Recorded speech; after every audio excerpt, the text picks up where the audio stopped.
Hello, hello, hello. কেমন আছো সবাই? চলো আজ তোমাদের সাথে ৩০ তারিখের দিনের কথা শেয়ার করি। আর আজকে ১২ দিন হলো আমার 3 months glow up and weight loss জার্নির। অ্যান্ড লাস্ট আমি তোমাদের সাথে যে ওয়েটটা শেয়ার করেছিলাম সেটাই আমি এখনো আছি, মানে 71 কেজি। So hello everyone, আমি Supriya and welcome back to day 29, another day of my life and my 3 months weight loss and glow up journey.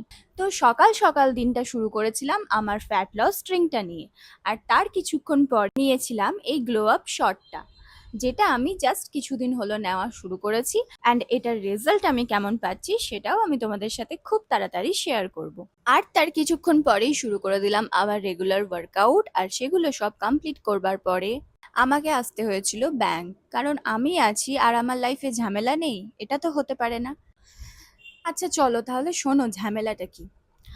আমার অ্যাকাউন্ট, আমার পার্সোনাল অ্যাকাউন্ট, যেটা আমি নাই নাই করে ৮ থেকে ৯ বছর ধরে ইউজ করছি, সেই অ্যাকাউন্টে হঠাৎ করে কোনো এক ট্রানজাকশনের জন্য একটা অ্যামাউন্টকে লিয়েন করে দেওয়া হয়েছে, মানে ওই অ্যামাউন্টটা হোল্ড হয়ে গেছে। আচ্ছা ঠিক আছে, সেটা ব্যাপার না, বাট সে কারণে সাইবার ক্রাইম থেকে আমার অ্যাকাউন্টের ওপর রিপোর্ট পড়েছে। এটা নিয়ে যখন আমি ব্যাংকে যাই, ব্যাংকের লোকজন নয়, কারণ তারা জানে এগুলো হয়, আশেপাশের কিছু লোকজন আমার দিকে এমন করে তাকায় যেন আমি হ্যাকার। কি বলি বলো তো, একটা উৎকট অশান্তিতে আমি পড়েছি, তারপর আবার মানুষের রিয়াকশন।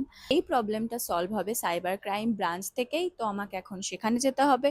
যাই হোক, আমার একজন পরিচিত আছে, সো হোপফুলি প্রবলেমটা সলভ হয়ে যাবে। আর তোমাদের কারোর অ্যাকাউন্টে এরকম সেম প্রবলেম হয়ে থাকলে একটু জানিও তো তোমরা কি করেছিলে। তারপরে গেছিলাম মায়ের সাথে বাজার, আর বাজারে এই কুলফি কাকুটাকে দেখতে পেয়ে আমি আমার ডায়েট ফাইটকে গুলি মেরে আজ কুছ তুফানি করতে হে করে একটা খেয়েই নিলাম। কুলফি খেয়ে প্রচন্ড গিল্ট হচ্ছিল, তাই নিজের গিল্ট কমানোর জন্য আমি আজকে দুপুরবেলায় ভাত খাইনি। কিন্তু এটা নেহাইতেই বোকামো, এই কাজ কেউ করতে যেও না। আর এই যে দেখো, আজকে দুটো পার্সেল এসেছিল মিশো থেকে, আর মিশো থেকে ট্রান্সপারেন্ট প্যাকেটে পার্সেল না এলে আমার হার্টবিট বেড়ে যায়। তাই আমি সবসময় মিশো থেকে যখনই ট্রান্সপারেন্ট প্যাকেটে পার্সেল না আসে তখনই আমি আগে একটা ভিডিও করে নিই। আর আজকে ছিল পূর্ণিমা, আমিও একটু চাঁদ মামার সঙ্গে পার্সোনাল টক করে নিলাম, কারণ আমার মূলাঙ্ক ২ তো। যাই হোক, তারপরে দেখো সারাদিনটা কিছু না খেয়ে ফলমূল খেয়ে কাটাচ্ছি আজকে। আবার বিকেলবেলায় আমি খেলাম তরমুজ আর পেঁপে, আর তার সাথে টক দই। চলো এই ছিল আজকের দিনটা, দেখা হবে আবার নেক্সট কোনো ভিডিওতে, ততক্ষণের জন্য টাটা সবাইকে।